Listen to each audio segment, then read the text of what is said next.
Welcome into this Friday edition of the 5-Star News. We're going to get it fired off with What's Up Heritage here with Cole Denton, Brandon Frady, and Daniel Fleming. Take it away, you three. Hello, Generals. Welcome back to What's Up Heritage.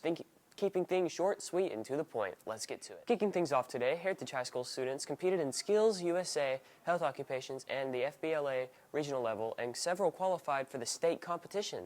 Congratulations, Generals. National FFA Week is February 22nd through the 26th, and we plan to celebrate agriculture at Heritage High School. Throughout the week, there will be several activities to celebrate. And one final reminder that the Heritage High School Talent Show will be held on March 23rd and 25th. Wish them luck. And now on to our weather forecast. Friday should be partly cloudy with a high of 45 and a low of 21. Saturday should be sunny with a high of 46 and a low of 27. Sunday should be sunny with a high of 55 and a low of 41. Monday should be a 60% chance of rain with a high of 54 and a low of 32. Tuesday should be sunny with a high of 61 and a low of 36. Now on to our next segment. Thanks, guys, and we're on to the news now. And, well, it wasn't a very busy week this week because we had a 5-day weekend. However, next week's going to be very busy with FFA Week. And here's some 5-Star News reporter to tell you how it's going to happen. So we're celebrating National FFA Week next week. Every year, FFA chapters across the nation celebrate this week. It is February 22nd through the 26th, and we try to plan different lunch activities just to kind of highlight the ag industry and what FFA does here at Heritage High School. So next week is National FFA Week, and we will be having some dress-up days. So Monday, Tuesday will be for Cohort A, and it'll be Dress Like a Farmer and Flannel Day, and the same for Cohort B. And we'll have some middle school game nights and a chapter meeting after school on Thursday. And there'll be some duck hunts going on, and then there'll be counting succulent stuff. So there will be a donation drive for some board games and art supplies for Chambliss Children's Home, and that can be brought into room 2205, which is to the left of me, and it'll be brought in till next Friday. Personally, I can't wait for FFA Week myself. Now, stay tuned after this commercial break because we have a lot of sports stories to get to. Stay tuned. Sports is next with Tate. Hey students, listen up. If you're into basketball, and to be more specific, Heritage Generals basketball, then tonight's your lucky night. Both our boys and girls squads are participating in the region tournament tonight at Northwest Whitfield High School. And these are not just any region tournament games. The girls will be playing for third place as they take on Cedartown at 4 o'clock. And as for the boys, it'll be number 1 against number 2 as the Generals, the number 2 seed, tangle with the number 1 seed, the Cedartown Bulldogs, at 8:30. To purchase tickets online, you can do it at the link at the bottom of the screen, or you can get them at the gate if there are remaining for $7. See you tonight at Northwest Whitfield. Hi, I'm Alex. Are you tired of these commercials? So am I. I'm not going to bore you with a long commercial. I'm just going to show you how you can submit your wonderful writing to the Columbus State Writing Contest. And who knows, you may even be able to win the cash prizes. Welcome into sports, everyone. We have an absolute jam-packed show for you guys tonight. Isn't that right, Tate? No doubt about it. Let's get into basketball now. Both our boys and girls teams qualified for state, and a win would push them into the region championship. Here's Kate Canary and Grayson Ward with a boys recap, followed by Cole Price and Liam Smart with a girls recap. Last night we played Pickens County in the semifinals of the region. It was a really good battle. We've played them obviously twice during the year. It's the third time, and every time it's been a struggle. We were able to come out victorious. We shot the ball really well last night. Carson Palmer and Caden Snyder shot really well. They were combined 11 for 18, so that is on fire. Last night we took on Pickens, the Dragons. They're a pretty good team. We've always played really close with them, and last night our offense was rolling.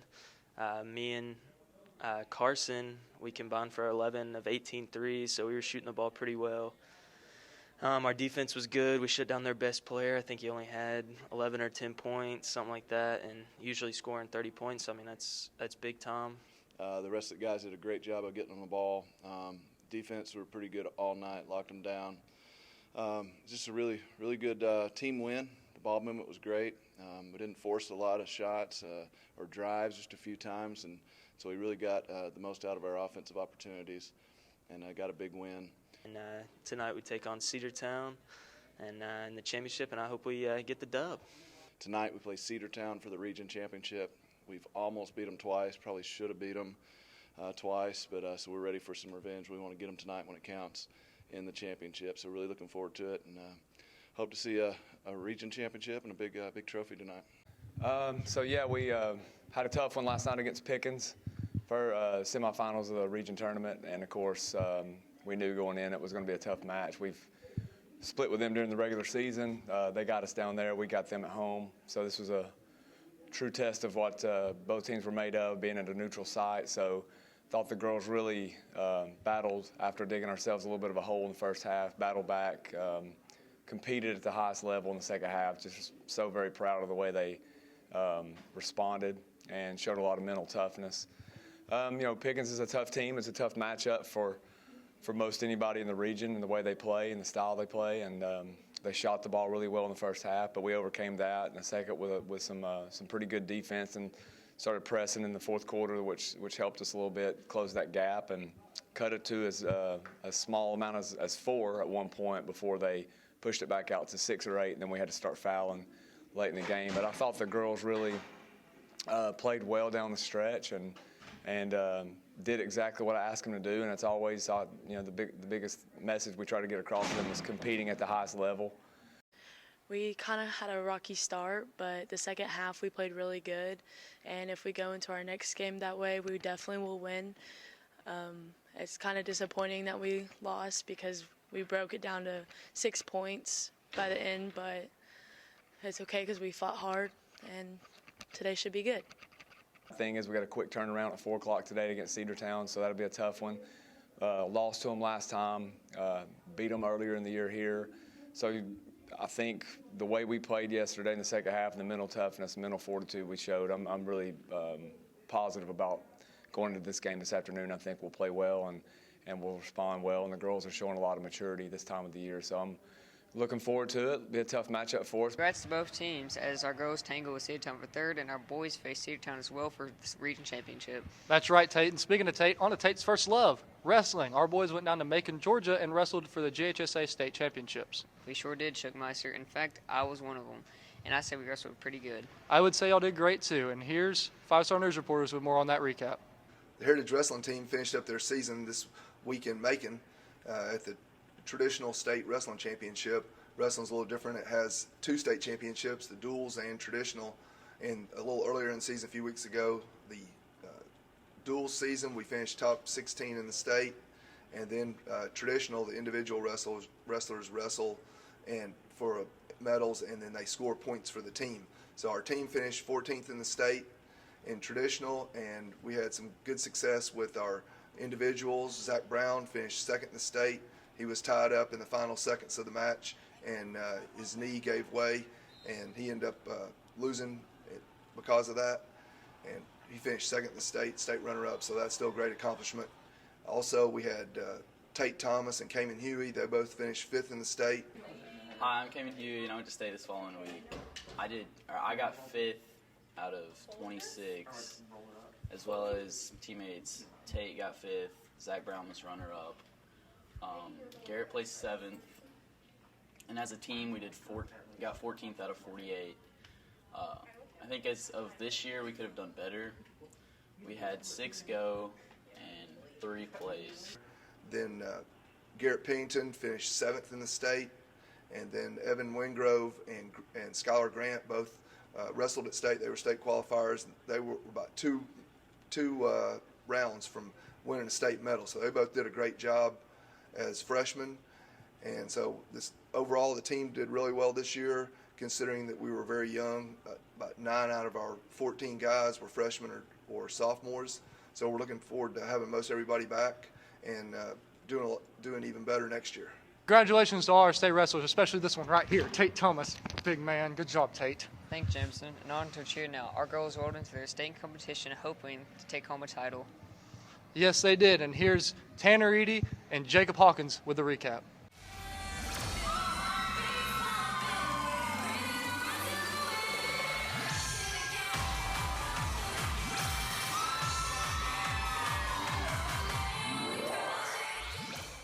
I think we did really good. We hit all of our stunts, and we threw most of our tumbling, and we got 5th, and we were only 1 point away from getting in the top 4. Hey guys, the competition cheerleaders competed Tuesday in Macon, Georgia. They did phenomenal. Probably the best performance they'd had all year. The jumps were crisp. The tumbling was on time and sharp. The pyramids went up. It was just probably the best performance I've seen out of our girls all year. Unfortunately, cheerleading is a subjective sport, and the judges get to rate it how they see it. We very easily could have placed anywhere in the top 5. We ended up 5th, which was very, very good. But it was just an incredible day. The girls should be proud of themselves. They were unbelievable. They just got beat by some really, really good teams. So hats off to them. Just keep up the good work, girls. Very proud of you, and good job. So we went up Monday, and then we had team dinner, and then Tuesday we went and competed, and we got 5th place. It was the best performance we had all season, and the other teams that won were really, really good. 5th in the state is nothing to seize at.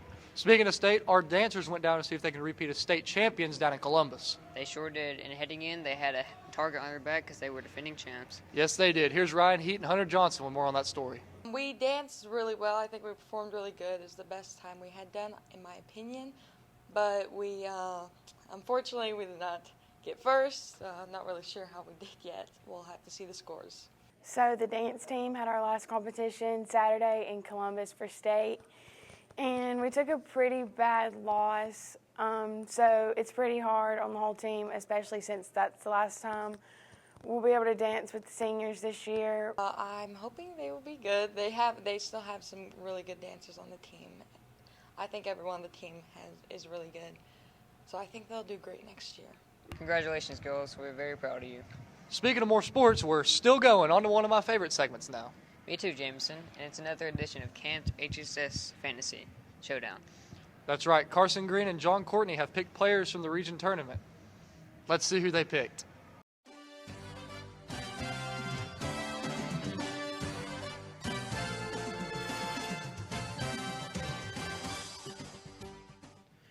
All right, we're back with the HSS Fantasy Showdown this week for the region tournament, as the Generals will be taking on Pickens. And this week in Tier 1, we have Caden Snyder, Riley Kokinda, Mitchell Kennedy, and Dayana Perriman. Who you got? I'm going to take my boy Caden Snyder. I expect him to help us a lot these next couple days, and he's going to go off. All right. And in Tier 2, we have Cade Canary, Gracie Murray, Carson Palmer, and Brooke Matherly. I'm going to have to go with Brooke. She can shoot it from anywhere. She's been scoring a lot, and I expect her to go off, too. Yeah, she has been scoring a lot, that's for sure. And in Tier 3, we got Caden Swope, Lauren Mock, Ryan Heat, and Courtney McKenzie. I'm going to have to go with my boy Ryan. He's been playing good lately. He's going to be playing a lot of defense, so I expect him to get a lot of steal and layups. All right, you heard it from the man, Carson Green. Come back for our next picks. All right, we're back with our second contestant, John Courtney, for our fantasy picks. And in Tier 1, once again, we have Caden Snyder, Riley Kokinda, Mitchell Kennedy, and Dayana Perriman. Who you got? Mitchell Kennedy. All right. And in Tier 2, we got Cade Canary, Gracie Murray, Carson Palmer, and Brooke Matherly. Gracie Murray. All right. And in Tier 3, we have Caden Swope, Lauren Mock, Ryan Heat, and Courtney McKenzie. Caden Swope. All right, there's your picks, and come back next week for our results in the tournament against Pickens, and that's all we got.